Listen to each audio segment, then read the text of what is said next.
A pair of affordable new releases from Canik coming up.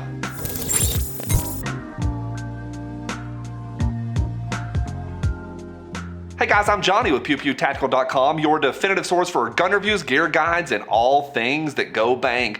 Today we're taking a look at two new pistols from Canik. It's the METE SFT and the METE SFX. I'm going to tell you all about them. I get them out to the range and hopefully help you decide if adding a METE 1 or 2 to your arsenal is right for you. Hey, if it's your first time here, we always put a ton of stuff right down below for you to check out. And in there is going to be a link that's going to jump over to our website. Now, once you get on our website, you know what I'm going to say. We've got an article. In the article, look up above and down below. And there is a lot of stuff in there to hopefully help you out in the bang department, so check it out and see what you think. Okay, so here is the METE line from Canik. It's the SFT and the SFX, and let's just get it out of the way. You're gonna hear them called the METE, the METE. Officially, it's the METE, which is really hard for an Appalachian to say. And you also have the alphabet soup that is Canik names worldwide. They name their guns all sorts of stuff, but it's really easy on this one. It's the SFX, that's the big one, and the smaller one is the SFT. Now, a while back, we reviewed the TP9 SFX, and I called it one of the softest shooting guns on the market. I loved it, and I went into this test optimistic. Now, here's what they are. Both guns are striker-fired semi-automatic polymer-framed 9mm pistols with huge capacities and lots of features which you're gonna see. Okay, the SFT, the small one first, it's 7.5 inches long with a 4.5-inch barrel, and it weighs in unloaded at about 28 ounces.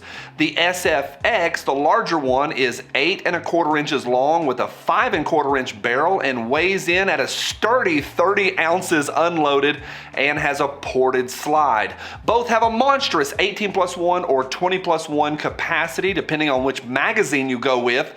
Some of the features are typical Canik, and some of these that you're going to see today are upgrades for this line.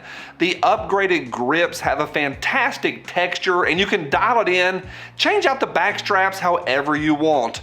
Double undercut trigger guard. The beaver tail is new and improved, and my favorite is that it comes with a magwell flare that I think is aluminum, not really sure.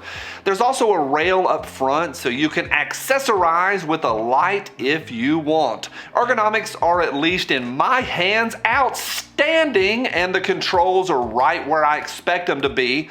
The mag release is great, and once I added the magwell flare, I liked it all even more. The grip angle is fantastic, and that beaver tail, I think it feels good as well. The slides are finished with Cerakote over nitride, which should be rock solid for the long haul. And they have some fantastic serrating up front and in the back on the slide, so you can grip however you want. Now, as far as aesthetics, I think they look pretty good. Some branding on the grip, which is all right, and the SFX slide ports, I think, look great. But these are imported by Century Arms, and they love putting as many words on the side as possible. It's kind of overkill in my book. Okay, what it comes with is a little confusing on this one because we got a pre-release package and ended up getting all sorts of extra stuff like 4 magazines for each and optics and lights and an extra barrel. But the package that you're gonna see on the street does not have everything you've seen today, but will still have a ton of stuff like a hard case, a pair of magazines, that magwell flare that I like, the holster, back straps, a toolkit, a bunch of stuff. And to be honest, I kind of thought that toolkit was kind of dumb when I saw it, but I ended up using every piece of it on day one, so what do I know? I think this is where Canik just crushes the rest of the market, is all the stuff that they send with their guns, like that toolkit, but also having a holster on day one is a nice touch. MSRP right now is $575 for the SFX, and the smaller SFT is $520. As far as street price, we don't really know yet. Maybe in the $500, $550 price range, not really sure. All right, here's the big one. The slides are already optics cut, ready to go on day one. I added a Trijicon RMR to the big one, and to the small one, I used the Shield RMSC, and both worked out out great. The trigger is one of the best stock triggers in the entire pistol market, just light and easy. It's so light you kind of have to get used to it a little bit, but once you do get used to it, it is sweetness. The sights are 3-dot system that co-witness with a red dot if you add one, and Canik also offers night sights if that's your bag. There's also a loaded chamber indicator on the back, which I think's all right. All right, now let's get out to the range, and y'all know what I'm gonna say for this one. For this test I used, nothing but Russian steel-cased ammo, and I lit a rip. Both pistols ran perfectly. Zero issues, both fed, they fired, both ejected great, and both locked back on empty. You may see a couple times here where they did not lock back on camera, but I ride that slide release with my thumbs. Y'all know how it is. Now, 2 limitations to this test. I did not run either gun suppressed, and I did not try any brass ammo.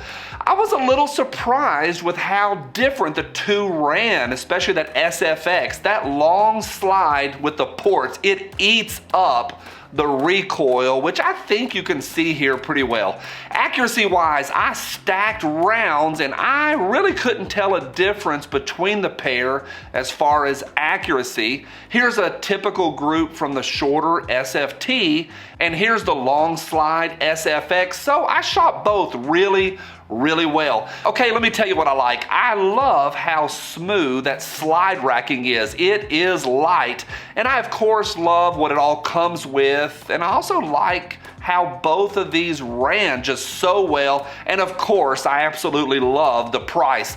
My buddies keep asking me which one I like better. Well, to be clear, if you're gonna concealed carry, the SFT is your choice, but boy oh boy, I love the SFX.